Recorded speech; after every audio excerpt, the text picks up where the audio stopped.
Hello students, আমি Nitish sir জ্ঞানজ্যোতি coaching সেন্টারের পক্ষ থেকে তোমাদের প্রত্যেককে জানাই আরও একবার স্বাগত। তো স্টুডেন্টস, আজকে আমি তোমাদের সঙ্গে আলোচনা করব এনইপি 4 ইয়ার আন্ডার গ্র্যাজুয়েট প্রোগ্রামের অধীনস্থ যে সমস্ত ছাত্রছাত্রীরা নর্থ বেঙ্গল ইউনিভার্সিটির আন্ডারে তোমাদের আজকে এসকেবিওর আন্ডারে ক্লাস হচ্ছে।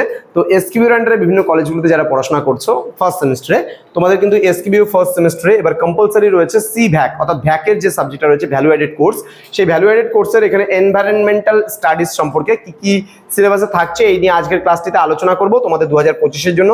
এবং এর পরবর্তী ক্লাস থেকে আমাদের পুরো ধারাবাহিকভাবে আলোচনা হবে বিষয়গুলো। তো তোমরা যারা এখনো পর্যন্ত আমাদের অফিসিয়াল ইউটিউব চ্যানেলটিকে সাবস্ক্রাইব করোনি তারা অবশ্যই চ্যানেলটিকে সাবস্ক্রাইব করে পাশে থাকা বেল আইকন অল প্রেস করে দাও, যাতে নেক্সট টাইম থেকে কোনো ভিডিও আপলোড করলে তার নোটিফিকেশন তুমি সবার আগে পেতে পারো। চলো, এছাড়া অনলাইনে তোমরা যারা ভাবছো আমাদের ক্লাস জয়েন করবে তারা আমাদের ডিটেলসটা এখানে রয়েছে। ফার্স্ট সেমিস্টারে আমাদের টোটাল কোর্স ফি রয়েছে এখানে 599 রুপিস, এবং আমাদের অফিসিয়াল নাম্বার রয়েছে এখানে দেখতে পাচ্ছ তোমরা 7076398606 এবং 6295916282 নাম্বারে তোমরা চাইলে সরাসরি যোগাযোগ করতে পারো। চলো শুরু করছি আজকের ক্লাসটা ডিটেলসে। এখানে রয়েছে এনভায়রনমেন্টাল স্টাডিজের মধ্যে প্রথমে যে পার্টটা রয়েছে বা প্রথম যে ইউনিটটা রয়েছে সেটা একটু আমরা জেনে নেব। এখানে রয়েছে ইউনিট নাম্বার 1 এ রয়েছে বেসিক্স অফ এনভায়রনমেন্টাল স্টাডিজ। এখানে রয়েছে তার ডেফিনেশন, তার নেচার, স্কোপ অ্যান্ড হচ্ছে ইম্পর্টেন্স, কম্পোনেন্টস অফ এনভায়রনমেন্ট, তোমার এনভায়রনমেন্টাল এডুকেশন, এই সমস্ত বিষয়গুলো আমাদের পড়তে হবে। অর্থাৎ পরিবেশ বিদ্যা কি, কাকে বলে, তার প্রকৃতি, তার পরিধি, তার গুরুত্ব এবং প্রকৃতির পরিবেশের যে উপাদানগুলো রয়েছে সেগুলো, এবং পরিবেশ শিক্ষা কি রয়েছে সেইগুলোর উপরে কিন্তু আমরা পড়বো ইউনিট নাম্বার 1 এ। চলে আসবো পরবর্তী ইউনিট নাম্বার 2। ইউনিট নাম্বার 2 তে আমরা পড়বো, এখানে দেখতেই পাচ্ছ তোমরা স্ক্রিনে দেওয়া আছে, ইউনিট নাম্বার 2 তে আমরা পড়বো ন্যাচারাল রিসোর্সেস। এখানে রয়েছে রিনিউয়েবল অ্যান্ড হচ্ছে নন রিনিউয়েবল রিসোর্সেস। ঠিক আছে, অর্থাৎ রিসোর্সেস বলতে সম্পদ। এবার এই সম্পদের মধ্যে আমাদের নেচার অ্যান্ড হচ্ছে natural resources, their conservation and associated problems. Okay, এখানে আমরা পড়বো ফরেস্ট রিসোর্সেস। আমি ডিটেলসে আলোচনা করছি না। ফরেস্ট রিসোর্সেস মানে অরণ্য সম্পদ, ওয়াটার রিসোর্সেস মানে জল সম্পদ, এখানে মিনারেল রিসোর্সেস মানে তোমার হচ্ছে সামুদ্রিক যে সম্পদ রয়েছে সেটা। দেন রয়েছে ফুড রিসোর্সেস, খাদ্য সম্পদ, এনার্জি রিসোর্সেস, শক্তি সম্পদ, ল্যান্ড রিসোর্সেস মানে ভূমি সম্পদ। এই সমস্ত বিষয়গুলো কিন্তু আমরা এখানে পড়বো এবং জানবো। ক্লিয়ার? নেক্সট রয়েছে ইউনিট নাম্বার 3 বা পরবর্তী ইউনিটে আমরা পড়বো ecology and ecosystems. Okay, ecology and ecosystems আমরা পড়বো এখানে। ইকোলজি অ্যান্ড ইকোসিস্টেমস এর মধ্যে কনসেপ্ট অফ ইকোলজি অর্থাৎ বাস্তুতন্ত্র, হ্যাঁ, এখানে পপুলেশন ইকোলজি, এখানে কমিউনিটি ইকোলজি সম্পর্কে আমরা জানবো। এখানে রয়েছে concept of an ecosystem, different types of ecosystem সম্পর্কে আমরা জানবো। দেন রয়েছে ফুড চেইনস মানে খাদ্য শৃঙ্খল। এখানে আমরা পড়বো ফুড ওয়েবস, এটা ওয়েবস হবে, ওয়েবস হয়ে গেছে। তো ফুড ওয়েব মানে কি, খাদ্য জাল। And ecological succession, then energy flow, এখানে রয়েছে মানে শক্তির প্রবাহ in the ecosystem and energy flow models. Okay, next রয়েছে বায়োডাইভার্সিটি অ্যান্ড ইটস কনজারভেশন, অর্থাৎ জীব বৈচিত্র্য। বায়োডাইভার্সিটি মানে জীব বৈচিত্র্য। এখানে আমরা পড়বো biodiversity levels of biological diversity. Okay, এখানে হচ্ছে values of biodiversity, hotspot of biodiversity, mega biodiversity, countries.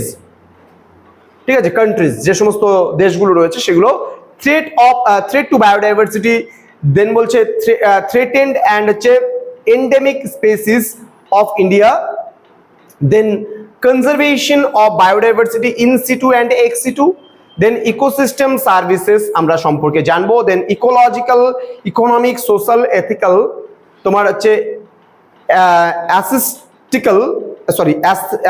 aesthetical and হচ্ছে ইনফরমেশন ভ্যালুস সম্পর্কে আমরা এখানে পড়বো এবং জানবো। ওকে, নেক্সট চলে আসবে আমাদের পরবর্তী ইউনিট নাম্বার 5। ইউনিট নাম্বার 5 এ আমাদের রয়েছে এনভায়রনমেন্টাল পলিউশন অ্যান্ড হচ্ছে ম্যানেজমেন্ট। এখানে আমরা বিভিন্ন পলিউশনগুলো সম্পর্কে এখানে আমরা পড়বো। ঠিক আছে, এখানে রয়েছে আমাদের নেচার, কজেস, ইফেক্টস অ্যান্ড হচ্ছে control measures of air pollution মানে বায়ু দূষণ, ওয়াটার পলিউশন জল দূষণ, সয়েল পলিউশন মাটি দূষণ বা মৃত্তিকা দূষণ, নয়েজ পলিউশন মানে শব্দ দূষণ। Then solid waste management, causes, effects and হচ্ছে disposal methods, management of biomedical and municipal solid wastes. Then disaster management, floods, earthquake, cyclone and landslide সম্পর্কেও আমরা জানবো। দেন রয়েছে ইউনিট নাম্বার 6 আমাদের এনভায়রনমেন্টাল পলিসিস অ্যান্ড হচ্ছে প্র্যাকটিসেস। ওকে, এখানে আমরা পড়বো constitutional provisions for protecting environment, article number 48 এর এ, 51 এর এ এবং জি পার্টটা আমরা এখানে পড়বো। এনভায়রনমেন্টাল লস গুলো যেগুলো রয়েছে, ল মানে বিভিন্ন আইনগুলো, সেই আইনগুলো সম্পর্কে আমরা জানবো। এখানে the environment protection act 1986, the year তোমার হচ্ছে প্রিভেনশন অ্যান্ড হচ্ছে control of pollution act 1981, then the water act যেটা আছে, প্রিভেনশন অ্যান্ড হচ্ছে control of pollution act 1974, then forest conservation act 1980, next রয়েছে the wild protection act 1972, then climate change রয়েছে আমাদের এখানে, জলবায়ু পরিবর্তন, গ্লোবাল ওয়ার্মিং, বিশ্ব উষ্ণায়ন, ENSO, acid rain, ozone layer, then হচ্ছে ডিপ্লেশন, দেন এখানে মন্ট্রিল অ্যান্ড হচ্ছে কিয়োটো প্রোটোকল সম্পর্কেও আমরা কিন্তু এখানে জানবো এবং আমরা এই ডিটেলসে পড়বো। ইউনিট নাম্বার 7, ইউনিট নাম্বার 7 এ আমাদের রয়েছে এখানে হিউম্যান কমিউনিটিজ অ্যান্ড হচ্ছে এনভায়রনমেন্ট। এখানে রয়েছে এখানে human population growth, impacts and environment, এখানে এনভায়রনমেন্ট অ্যান্ড হচ্ছে human health, concept and health and disease, common communicable and non communicable disease, public awareness, then environment movements in India, Chipko movement, Silent Valley movement, Narmada Bachao Andolan ইত্যাদি বিষয়গুলো সম্পর্কে আমরা জানবো এবং পড়বো। দেন unit number 8, এটা রয়েছে ফিল্ড ওয়ার্কের ওপরে, প্র্যাকটিক্যাল এবং প্রজেক্টের ওপরে। এটা তোমাদের কলেজের ওপরে, এটা কলেজ তোমাদেরকে দেখিয়ে দেবে। তো স্টুডেন্টস, এই ছিল আজকের ক্লাস, যেখানে আমরা কম্পালসারি একটা সাবজেক্ট, সেটা হচ্ছে ভিএসি মানে value added course environmental education তোমাদের রয়েছে এই বছর। তো তোমরা খুব ভালো করে আশা করছি এই ক্লাসটা করবে এবং তোমাদের এটা বলেছি এমসিকিউ ওরিয়েন্টেড, কিন্তু সম্পূর্ণ পরীক্ষাটা হবে এমসিকিউ বেসড, অর্থাৎ মাল্টিপল চয়েস টাইপ কোয়েশ্চেন্স। তো স্টুডেন্টস, যারা এখনো চ্যানেলটিকে সাবস্ক্রাইব করোনি তারা অবশ্যই চ্যানেলটিকে সাবস্ক্রাইব করে বন্ধুদের সঙ্গে ভিডিওটি শেয়ার করো, যেন প্রত্যেকের কাছে আজকের এই ক্লাসটি পৌঁছতে পারে। তোমাদের উজ্জ্বল ভবিষ্যৎ গড়ে তুলবো আমরা, এটাই কিন্তু আমাদের প্রতিশ্রুতি। আমাদের অফিসিয়াল নাম্বারটা সেভ করে রাখো, বন্ধুদের সঙ্গে ভিডিওটি শেয়ার করো। যদি কখনো প্রয়োজন হয় আমাদের জ্ঞানজ্যোতি কোচিং সেন্টারে অ্যাডমিশন নেওয়ার, তো অবশ্যই অ্যাডমিশনটা নেবে।